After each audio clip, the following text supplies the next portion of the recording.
दोस्तों, कल रामायण का टीज़र आया था और मैंने अपना फर्स्ट रिएक्शन आप सबके साथ शेयर किया था। सच बताऊं तो उस वक्त मुझे अंदाज़ा भी नहीं था कि बाकी लोगों को इस टीज़र में इतनी सारी कमियां दिख जाएंगी जो शायद मुझे पहली बार में नहीं दिखी थी। लेकिन अभी का माहौल देखकर ऐसा लग रहा है कि इंटरनेट पर राम और रावण के युद्ध से ज़्यादा वीएफएक्स वर्सेस एआई का युद्ध शुरू हो गया है। लोग पता नहीं क्या क्या बोल रहे हैं। इस हद तक कि अब गाली गलौज भी शुरू हो गया है। ऐसा लग रहा है जैसे सोशल मीडिया दो खेमों में बट गया है, या तो आपको रामायण की जी भर की तारीफ करनी होगी या फिर भर भर के बुराई, वरना दुनिया का अंत हो जाएगा। इतनी नफरत, इतना हेट। अबे इतना हेट तो मैंने धुरंधर की सक्सेस पर देश के अंदर जो एंटी नेशनल्स हैं उनको रोते हुए नहीं देखा था, जितना कल इस टीजर के बाद मैंने देख लिया। मतलब लिटरली यार, मैं कल से सोशल मीडिया पर लोगों के रिएक्शंस और कमेंट्स पढ़ रहा हूँ और फ्रैंकली मेरी समझ में नहीं आ रहा है कि लोग इतनी नफरत कहाँ से ला रहे हैं। देखिए, मुझे गलत मत समझिए। मूवी को क्रिटिसाइज करना अपनी जगह सही है, बिल्कुल कीजिए, हम सबका हक है।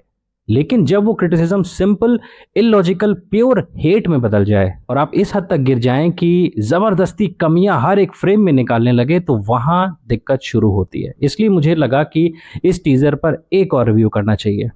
शायद इस चैनल पर ये मैं पहली बार कर रहा हूँ क्योंकि मुझे मजबूर होना पड़ गया। जिस तरह से लोग माइक्रोस्कोप लेकर इस 2 मिनट 40 सेकंड के टीजर के पीछे हाथ धो कर पड़े हैं, मुझे बिल्कुल आइडिया नहीं था कि हमारे देश में इतने बुद्धिजीवी और एक्सपर्ट्स बैठे हैं जो सोशल मीडिया पर बैठकर ये तय करते हैं कि असल में मूवी कैसे बनती है। ये वही लोग भी हो सकते हैं जिन्हें शायद ठीक से वीएफएक्स और सीजीआई के बीच का अंतर ना पता हो, इनका फुल फॉर्म भी नहीं पता होगा, लेकिन बात ऐसे कर रहे हैं जैसे इन्हें डायरेक्टर से भी ज़्यादा टेक्निकल ज्ञान हो। चलो बिना टाइम वेस्ट किए कोशिश करते हैं लॉजिकली, ना तो फेवर ना तो बुराई। कोशिश करेंगे कि क्या क्या बातें हो रही हैं और उस पे अपनी राय दोबारा देने की, क्योंकि जब पहली बार हमने देखा था तो हमें कुछ जो कमियां लगी तो हमने बोली थी, पर इतनी नहीं। तो चलो देखते हैं क्या क्या प्रॉब्लम्स हैं। सबसे बड़ा आर्ग्यूमेंट जो है, ये तो एआई से बन गई है पिक्चर। भाई आजकल के लोगों का दिमाग एआई से ज़्यादा आर्टिफिशियल हो गया है क्या? किसी ने एक फ्रेम पकड़ा जहां एक बच्चा पीछे खड़ा होकर देख रहा है और वो बोल रहे हैं कि ये ग्लिच्ड एआई है। सिनेमा में एक्स्ट्राज होते हैं, मल्टीपल एंगल्स होते हैं। क्या हम भूल गए हैं कि ये ऑस्कर विनिंग कंपनी डीनेग ने इस पर काम कर रही है? लोग कह रहे हैं विजुअल्स बहुत क्लीन, टू क्लीन लग रहे हैं। देखो, हम त्रेता युग की बात कर रहे हैं, एक ऐसा समय जो स्वर्णिम था, संपन्न था। अगर वहाँ की चीज़ें साफ हैं, साफ सुथरी हैं, रथ सोने सा चमक रहा है, क्योंकि रथ जो चमक रहा है उसमें भी लोगों को दिक्कत है, तो लोग कह रहे हैं कि गंदगी क्यों नहीं है। तो रथ को क्या उससे लकड़ी से बना नहीं, देते हम क्या गंदी जैसे? सड़कें देखने के इतने आदी हो गए हैं कि हमें दिव्यता, डिविनिटी भी फेक लगने लगी है। देखो, मैं ये कहीं से नहीं कह रहा कि वीएफएक्स पूरी तरह से, सीजीआई इसका पूरी तरह से परफेक्ट है। मैं ये भी नहीं कह रहा कि मुझे ये ऐसा फील नहीं लग रहा कि ये एआई है। पर आप मुझे दिल पे हाथ रख के बताओ कि आपको ऐसा लगा? अनलेस आप बिल्कुल ब्लाइंड एकदम हेट में एकदम डूब गए हो। अगर आप लॉजिकली देखो तो हमारा जो पहला रिएक्शन था, हमने भी यही बोला था कि यार कुछ कुछ लग रहा है गेम ऑफ थ्रोन्स, या कुछ कुछ थोड़ा एआई जैसा। बट इतना खराब कि बिल्कुल ब्लाइंडली कह देना कि जैसे कुछ लोगों ने वीडियोस में बोला है अपने कि लग रहा है जैसे कोई कॉलेज के लड़के ने, इंटर्न ने बना दिया है। अबे ये DNEG company, 8 time Oscar winning company ने इसका इसका पूरा ग्राफिक्स और वीएफएक्स बनाया, और अभी तुमने 2 मिनट 40 सेकंड की टीजर देख के बता दिया कि ये 8 घंटे, 8 घंटे की पिक्चर ऐसी होने वाली है। 8 घंटे की पिक्चर है ये, और ये जो 4 4 घंटे, आई थिंक 4 घंटे सुनने में आ रहा है कि लेंथ इसकी 4 4 घंटे के 2 पार्ट्स में होगी। 2.5 मिनट के टीजर में तुमने पूरा जज कर लिया। यार मार्वल या अवतार ये सब के भी जो आते हैं, स्टार्टिंग में कभी कभी उनमें भी कमियां दिखती हैं, पर बाद में ये पॉलिश होते हैं, इनमें समय लगता है। मैं मानता हूं कि कुछ कुछ हैं कमियां, बट मेरे ख्याल से ये कुछ ज़्यादा ही माइक्रोस्कोप में घुस के अगर आप कमी निकालने की कोशिश कर रहे हैं तो आपको कमियां मिल रही हैं। एज सच अगर कमियां दिख रही हैं तो मुझे इसमें, मतलब पूरे इंडियन सिनेमा का जितना भी आज तक सिनेमा बनी है, मेरे ख्याल से जिस तरह का इसमें मुझे विजुअल्स और सीन्स दिखे हैं, ऐसा मैंने अभी तक किसी सिनेमा में देखा नहीं। इंडियन सिनेमा की बात कर रहा हूँ। तो अगर बुराई कर रहे हो तो अच्छाई भी करो। आगे बात करते हैं, अगला पॉइंट क्या है? 4,000 करोड़ का यार स्कैम हो गया। यार देखो, डायरेक्टर नमित मल्होत्रा ने एक नंबर फेंका, 4,000 करोड़। मुझे लगता है उन्होंने यहाँ अपनी ज़िंदगी की सबसे बड़ी गलती कर दी। क्यों? क्योंकि अब जनता हर फ्रेम को जूम करके पैसा ढूंढ रही है।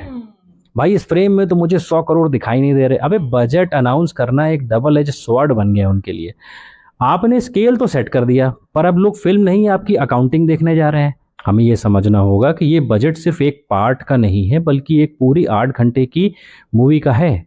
ये इन्वेस्टमेंट है, और सिर्फ वीएफएक्स नहीं होता इसमें, ऑडियो और देश भर की चीज़ें, इतने बड़ी-बड़ी स्टार कास्ट ली है, उन सब का भी पैसा इसमें काउंटेड होता है। तो ये कह देना कि 4000 करोड़ लग नहीं रहा, आई थिंक ये कुछ ज़्यादा ओवर द टॉप है। हाँ, मैं कह सकता हूँ कि 4000 करोड़ जो अब तक इंडियन सिनेमा के इतिहास की सबसे बड़ी पिक्चर है, मैं ये बोल सकता हूँ कि हाँ, कहीं न कहीं कमी है, but again this is a teaser. This is not a full movie. पूरी मूवी तो देखो, पूरी ट्रेलर तो आने दो, कुछ और चीज़ें रिवील तो होने दो। अभी से जज कर लिया कि ये 4000 करोड़ फेक लग रहा है, ये लग रहा है कोई बच्चा बना देगा, ये 4000 करोड़ हमको लग रहा है स्कैम है। ये सब बातें इलॉजिकल लग रही हैं। चलो आगे बढ़ते हैं। Let's address the elephant in the room. अब आते हैं सबसे बड़े ज़्यादा हेटेड टॉपिक पर, रणबीर कपूर एज प्रभु राम। ट्विटर पर लोग कास्टिंग डायरेक्टर बन गए हैं। रणवीर सिंह को ले लेते यार, टीवी एक्टर को ले लेते, संजू बाबा को ले लेते, ऋतिक रोशन को ले लेते, सलमान खान को समझ लेते, और जूनियर एनटीआर को ले लेते। सबसे पहले तो लोगों ने क्या कहा कि रणबीर कपूर इसमें जच नहीं रहे हैं, रणबीर कपूर बुढ़े लग रहे हैं। यही क्रिटिसाइज सबसे ज़्यादा हो रहा है, रणबीर कपूर एजेड लग रहे हैं। एक बात सच सच बताओ, चलो एक एक करके मोटा मोटा नाम लेते हैं। रणबीर कपूर को थोड़ा एक मिनट के लिए साइड कर देते हैं। वैसे तो रणबीर कपूर बहुत स्टैब्लिश्ड एक्टर हैं, हम उन पे बाद में आएंगे। चलो, रणबीर कपूर इसके लिए बहुत गलत लग रहे हैं। ठीक है, किसको लेना चाहिए था? अक्षय कुमार को। अक्षय कुमार और रणबीर कपूर को अगर हम कंपैरिजन करें तो अक्षय कुमार ज़्यादा एजेड लगते हैं, और अक्षय कुमार और रणबीर कपूर की अगर आप बराबरी करेंगे तो मेरे ख्याल से ये इसमें किसी को भी डाउट नहीं होना चाहिए, Ranbir Kapoor is a better actor than Akshay Kumar. There is no doubt in that. Varun Dhawan को ले लेते, किसको ले लेते? ऋतिक रोशन। हाँ, ऋतिक रोशन डेफिनेटली एक स्ट्रॉन्ग कंटेंडर है। ऋतिक रोशन स्मार्ट है, ऋतिक रोशन सुंदर है देखने में, ग्रेट गॉड है, बट एज एन एक्टर क्या वो रणबीर कपूर क्या सिर्फ लुक्स है क्या, और कुछ नहीं है? डायलॉग डिलीवरी कुछ नहीं होती, कुछ नहीं होता। और अगर किसी ने इतना बड़ा बड़ा बजट पे मूवी बनाया है तो क्या वो इतना बड़ा रिस्क लेगा? इससे पहले ऋतिक रोशन को हमने कभी इतने बड़े जैसे किसी भगवान के रूप में देखा क्या? मुझे तो नहीं याद आ रहा यार। तो आप मुझे बताओ किसको लेते? खान को ले लेते, सलमान खान, शाहरुख खान। अब यार आप कह रहे हो कि रणबीर कपूर इतने बुढ़े लग रहे हैं, तो क्या सलमान खान बहुत 20 साल के हैं क्या? वो लोग को 60 साल के ऊपर नहीं। शाहरुख खान 20 साल के हैं, 18 साल के हैं क्या? अरे यार, नहीं तो प्रभास को ले लेते। प्रभास तो क्या मेरा ये सो नहीं नहीं नहीं नहीं, तो क्या फिर प्रभास को ले लिया जाता? जो आदि पुरुष के टाइम पे आप लोगों ने इतना ज्यादा बवाल कर दिया कि स्क्रीन का एक एक शॉट जूम कर करके लोगों ने देखा और बोला कि लग रहा है कि भाई साहब का अगली रात का हैंगओवर ही नहीं उतरा है। सूजी आंखें, भैंसा जैसा शरीर लेके आ गए हैं, जो कि सफेद कपड़े पहना के उनको ऐसा लग रहा था कि वो भगवान राम नहीं हो, मेरा यीशु यीशु ज़्यादा लग रहे थे मुझे। किसको ले लेते भाई, आप मुझे बता दो। ऋतिक रोशन हो गए, वरुण धवन को ले लेते। वरुण धवन को आप एक्सेप्ट करते? अभी कल ही हमने राजा शिवाजी के ऊपर एक वो हमने टीजर पे बनाया था, हमें उसमें कमियां दिखी थी जब उसमें रितेश देशमुख ने छत्रपति शिवाजी महाराज का रोल किया। हमने कहा कि ये जच नहीं रहा है, क्योंकि Ritesh Deshmukh as a comedian हम लोग ने उनको देखा है इतने बड़े रोल में, लेजेंडरी रोल में, मैं एक्सेप्ट नहीं कर पा रहा था, और आई थिंक ज़्यादातर लोगों ने कहा। वहाँ पे मैं जस्टिफाइड मान रहा हूँ, पर यहाँ पे आप कह रहे हो रणबीर कपूर को देख के वो गूज़बम्प्स नहीं आ रहे, वो बात नहीं आ रही। देखो, प्रभु श्री राम का जो स्वरूप था बहुत ज़्यादा कोमल और सौम्य दिखता था। मुझे नहीं लग रहा है कि रणबीर कपूर से बेटर कास्ट इसके लिए हो सकती थी। अगर अच्छा, कुछ लोग ये कह रहे हैं कि Ranbir Kapoor like beef eater है, और उन्होंने अपने पास इंटरव्यूज़ में कहा है। मैं भी इसके बहुत खिलाफ हूँ। मैं खुद इस चीज़ की, मैंने जब ये मूवी आई थी मैंने खुद बोला था कि यार क्या रणबीर कपूर को इस चीज़ में लेना चाहिए, पर फिर मैंने ये कहा कि यार अरुण गोविल नाम था, क्या नाम था उनका, जो अरुण गोविल नाम था, जो रामानंद सागर 1987, जिसको देख के हम सब बड़े हुए हैं। अगर आप पर्सन को देख रहे हो तो पर्सन को मत देखो, आप उसके किरदार को देखो, उसकी एक्टिंग को देखो। आपको अलग करना पड़ेगा। देखो, अरुण गोविल भी भगवान राम का किरदार करने के बाद में पता चला कि वो सेट्स पे सिगरेट पीते थे। बाद में लोगों ने उनको इतना ज़्यादा बोला कि वो डर गए, उन्होंने छोड़ दिया पीना। तो मेरा कहने का मतलब है, अगर आप इंसान को जज करने लगोगे तो शायद हर किसी की पर्सनल लाइफ में अगर घुसेंगे अगर हम लोग, तो फिर मेरे ख्याल से 90% लोग में कमियां दिखने लग जाएंगी। तो रणबीर कपूर बीफ खाता है, भगवान राम के किरदार में सूट नहीं कर रहा है, तो रणबीर कपूर भगवान है इंसान ही ना। हम सब इंसान है, यहाँ भगवान कोई नहीं है। जब इंसान है तो इंसान को तो गलती का पुतला बनाया ही गया है। वो गलती तो करेगा, वो बार बार गलती करेगा, बार बार गलतियों से सीखेगा।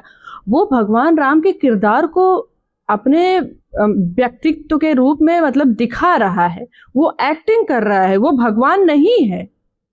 और अगर उसकी पर्सनैलिटी को यहाँ पिक्चर में कैसा रोल कर रहा है उससे आप लोग जज करोगे तो ये बहुत बड़ी गलती है। तो मेरा यही कहना है कि किसी की पर्सनल लाइफ में मत झांकिए, नहीं तो आपको सब में कमियां दिखने लगेंगी। और अभी जो ये हो रहा है लेटेस्ट की रणवीर सिंह को ले लेते हैं। भाई आपको रणवीर सिंह का मालूम है? रणवीर सिंह अभी धुरंधर जब तक उनकी हिट नहीं हुई थी उसके पहले रणवीर सिंह को तो बहुत गालियां पड़ रही थी। वो कांतारा में जो उन्होंने मजाक बना दिया था और वो न्यूड फोटो शूट कर दी थी, हमने उस पर वीडियो भी बनाया था, कितना लोग उनको ट्रोल कर रहे थे। अभी उनकी धुरंधर ना हिट हुई होती तो यही सब बोल रहे होते, ये देखो न्यूड फोटो शूट करने वाले आदमी को आपने भगवान राम का किरदार कैसे दे दिया, ये कांतारा में उसने भगवान का मजाक उड़ाया, कितना किरदार का मजाक उड़ाया, बाद में उनको जाके मंदिर में जाके माफी मांगनी पड़ी।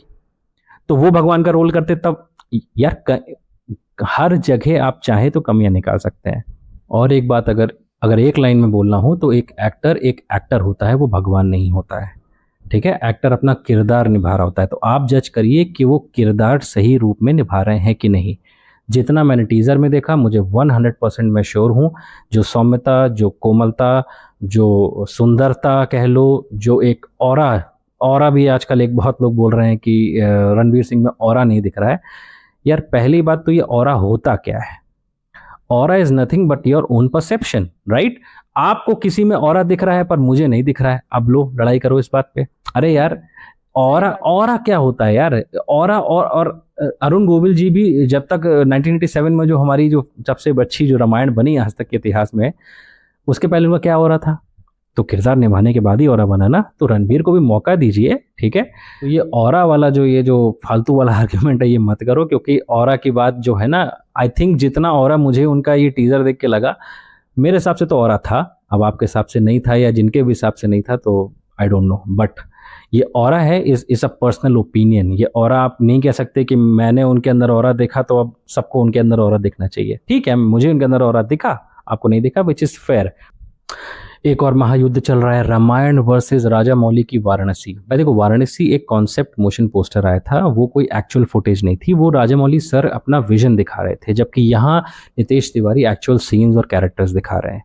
ठीक है, ये मुझे कहीं से भी जस्टिफाइड नहीं लग रहा कि मैं रामायण वर्सेस वाराणसी करूँ। दोनों इंडियन सिनेमा है, दोनों इंडियन सिनेमा को पुश करने की कोशिश कर रही हैं, हमें दोनों का सपोर्ट करना चाहिए। मैं ये क्यों हम लोग हमेशा करते हैं कि ये देखो मेरा हीरो बेटर या मेरा डायरेक्टर बेटर हो गया या तुम्हारा खराब, ये मेरा हीरो बेटर है तुम्हारा बेटर, ये मेरा वर्सेस तुम्हारा क्यों? अगर मैं वाराणसी की तारीफ कर रहा हूँ तो मुझे रामायण की बुराई क्यों करनी है, या मुझे रामायण की तारीफ करनी है तो मुझे वाराणसी की बुराई करनी है? ये गलत है। दोनों अपनी जगह ठीक है। एज अगेन आई सेड, कमियां हैं बट अभी बहुत जल्दी है, आगे बढ़ने दो। आखिरी में बात करें तो कुछ लोग कह रहे हैं जो इसमें राक्षस दिखाए गए हैं वो नेचुरल नहीं लग रहे हैं, बनावटी लग रहे हैं, Lord of the rings type के लग रहे हैं। इनफैक्ट मैंने भी अपने टीजर में कहा था, जो टीजर के जो मैंने रिव्यू बनाया था उसमें मैंने बताया था कि ये मुझे राक्षस गेम ऑफ थ्रोन से इंस्पायर्ड लग रहे हैं, क्योंकि मैंने गेम ऑफ थ्रोन्स में भी ऐसे ही कुछ कैरेक्टर्स देखे थे। जो हमने जो रामायण देखी है वो तुलसीदास जी की वाली रामायण से इंस्पायर्ड है। आई थिंक इसमें जो है वो शायद वाल्मीकि वाली रामायण से ज़्यादा इंस्पायर्ड लग रही है। मैं इसको अगेन जस्टिफाई नहीं कर रहा हूँ, मैं बस बता रहा हूँ कि एक ये भी एंगल है। हम लोगों ने जो देखा है, हम लोगों ने जो हमेशा देख के अपने माइंड में इमेज रखी, ज़रूरी नहीं है कि वही सही हो। और दूसरा देखो यार, नमित मल्होत्रा जो बना रहे हैं ये बाहर की ऑडियंस को केटर करने के लिए अगर बना भी रहे हैं तो इसमें हमें कहीं ना कहीं गर्व होना चाहिए, खुश होना चाहिए कि ये बाहर की ऑडियंस को, देखो बाहर की ऑडियंस को अगर तुम्हें हमारे कल्चर से वो कराना है तो उनको कहीं ना कहीं कुछ ना कुछ क्रिएटिव लिबर्टी तो आपको देनी होगी। आपको क्रिएटिव लिबर्टी के नाम पे थोड़ा सा तो देना पड़ेगा कि यार अगर राक्षस उनको उनके जैसे दिखाएं तो शायद वो बेटर इस चीज से रिलेट कर पाए।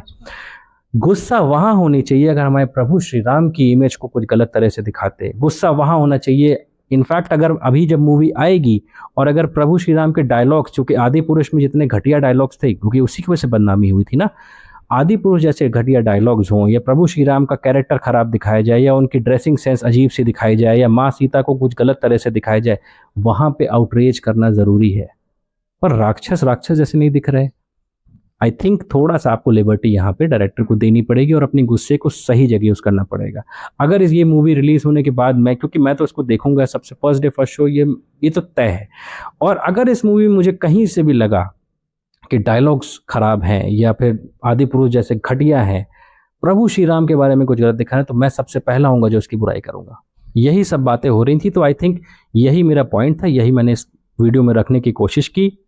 मैंने कोशिश की कि मैं एक साइड का पक्ष ना लूँ, और मैंने ये भी कोशिश की कि मैं लॉजिकली ब्रेक डाउन करूँ। मैंने ये भी नहीं कहा कि आप क्रिटिसाइज़ नहीं कर सकते, पर मैंने हर पॉइंट को जस्टिफ़ाई करने की कोशिश की अपने एंगल से। क्योंकि जब मैंने पहली बार टीज़र देखा तो मुझे नहीं मालूम था कि इतना ज़्यादा प्रॉब्लम है। और अगर आप सोशल मीडिया में थोड़ा बहुत भी देख रहे हैं, ट्विटर पे देखिए, यूट्यूब पे देखिए, लोग भर-भर के इतना इसको बोल रहे हैं, I don't think it deserves that. बाकी आप फ्री हैं, जैसा आपको लगता है। अगर आपको वीडियो देख के लग रहा हो कि अगर आप आउटरेज्ड हो रहे हों कि यार ऐसा कैसे बोल दिया, वैसा कैसे बोल दिया, तो मेरे ख्याल से आपका आउटरेज सही जगह पे होना चाहिए, गलत जगह पे नहीं। जैसा कि मैंने कहा कि प्रभु श्री राम के बारे में गलत नहीं होना चाहिए, ना माँ सीता के बारे में, ना हनुमान के बारे में, हनुमान जी के बारे में, और ना लक्ष्मण जी के बारे में। इनके बारे में कुछ होता तो मैं बोलता कि ये दुनिया को गलत संदेश जा रहा है। तो पिक्चर आने दो, टीजर देख के इतना मत उछलो। मुझे यही कहना है कि जो राक्षसों के ऊपर बातें हुई, भाई ये इमेजिनेशन है। हमने और आपने क्या राक्षसों को देखा है? हम लोग थे क्या उस वक्त? हम लोगों ने देखा है क्या राक्षस कैसे दिखते थे? 1987 में रामानंद सागर की जो कल्पना थी, उन्होंने अपने हिसाब से उसको सीरियल के थ्रू दिखाया। उसमें काला मुकुट लगा के, ड्रेस पहन के, राक्षस सिंह लगा के हा हा हा हंसते आता था। तो आज की टेक्नोलॉजी, जमाना, जनरेशन सब बदल गया है। उस वक्त रामानंद सागर के पास इतने रिसोर्सेस नहीं थे कि वो इतना कुछ पता लगा सकते। तो आज जो इतने बड़े बजट पे बन रही है, तो उस तरीके के रिसोर्सेस, उस तरीके की खोज की गई होगी। एक चीज़ मुझे अभी याद आई, जो लोग कह रहे हैं कि इसमें भारतीयता वाला एंगल कम लग रहा है, आई थिंक ऐसा नहीं है। हाँ, थोड़ा सा शॉर्ट्स ऐसा लग रहा है जैसे कह रहे हैं कि वीडियो गेम जैसा है, ये है। आई थिंक इतना आउटरेज मत करो। ये 2026 है, अगर इसमें 1987 वाला एंगल हम लोग दिखाएंगे तो फिर आप ही लोग कहते कि यार इतना पुराना क्यों है, ये तो नया ज़माना आ गया है। तो यार किसी साइड तो खुश रहें। आप समझ रहे हो मेरी बात? अगर इसमें हम पुराने ज़माने वाला वही दिखाने लग जाएंगे तो कहेंगे कि यार ये तो पुराने टाइप का दिखा दिया। नए टाइप का बना रहे हैं तो बोल रहे हैं कुछ ज़्यादा ही नए टाइप का हो गया। और जो दूसरा एक एंगल है, जो लास्ट में लोग कह रहे हैं कि इसमें किसी टीवी एक्टर को ले लेते, तो आप मुझे बताओ, अगर आप 4000 करोड़ किसी चीज़ में खर्च करोगे तो आप किसी टीवी एक्टर को लेके गैम्बल करना चाहोगे? एक्सपेरिमेंट करना है क्या? आप किसी टीवी एक्टर को लेके एक्सपेरिमेंट करना चाहोगे, या किसी ऐसे एस्टैब्लिश एक्टर को लेके करना चाहोगे जिसने प्रूव किया है ट्रैक रिकॉर्ड के साथ कि वो बड़ी हिट दे सकता है? हिंदुस्तान में जितनी भी ब्लॉकबस्टर्स हुई हैं, अल्लू अर्जुन का नाम लीजिए, शाहरुख खान का नाम लीजिए, रणबीर कपूर का नाम लीजिए, रणवीर सिंह का नाम लीजिए, बड़े एक्टर्स की वजह से ही मूवी हिट होती है। कोई टीवी एक्टर, ये टीवी सीरियल नहीं है, ये मूवी है। टीवी सीरीज़ में आपके 7 सीजन्स होते हैं, हर सीज़न में 15 एपिसोड होते हैं, आप बहुत आराम से धीमे धीमे स्पीड में दिखाते हैं। यहाँ पे आपको 4 घंटे में पूरी स्टोरी बतानी है। ये मूवी है, ये बड़ा पर्दा है, टीवी सीरियल को मूवी से ना आके। ओके कालिंदी? तो हम यही बात कर रहे थे ना कि सब कुछ बदल गया है, और जो जिन लोगों को ये लग रहा है कि बाहर की ऑडियंस के लिए ऐसा दिखाया गया है, तो भाई इसमें खुश हो जाओ। हिंदुस्तान की जनता को तो पता ही है ना कि हमारे भगवान राम कैसे दिखते थे, और हमारे ग्रंथों में उनका वर्णन क्या है। रामायण जैसे महाकाव्य हमारे हिंदू धर्म की सबसे पवित्र और सबसे महान ग्रंथ मानी जाती है। तो हिंदुओं को या हिंदुस्तानियों को या भारत में रहने वालों को ये बताने की ज़रूरत नहीं है। रही बात बाहर की ऑडियंस, अगर हमारे धर्म के प्रति झुकाव रख रही है, हमारे भगवान को मान रही है, तो कुछ थोड़ा सा उनको दे देने में क्या बुराई है? इसमें क्या गलत कर दिया गया है? राम जी को थोड़ी ना गलत दिखा दिया गया है। और जो अगर दिखाया गया है तो हम क्रिटिसाइज करेंगे, बिल्कुल क्रिटिसाइज करेंगे। दूसरी चीज ये कहना कहीं से भी गलत नहीं होगा कि रणबीर कपूर एक वर्सेटाइल एक्टर नहीं है, बिल्कुल है वो, और राम जी के किरदार में बहुत खूब जच रहा है। हमारे भगवान की जब बात होती है, चाहे वो वाराणसी हो, रामायण हो, तो शिव जी भी हमारे भगवान है, राम जी भी हमारे भगवान है, और दोनों भगवान के ऊपर पिक्चर आ रही है। तो इसको बांटो मत, डिवाइड मत करो, भगवान को मत बांटो, ये गलत बात है। और हमारे धर्मों के ऊपर, हमारे भगवानों के ऊपर अगर पिक्चरें बन रही हैं, प्रोड्यूसर्स, डायरेक्टर्स की ये महानता है, उनको अप्रिशिएट करो, ना कि इतनी बुराई कर दो कि मतलब सामने से अगला कभी ऐसा कुछ बनाने के बारे में सोचे ही ना।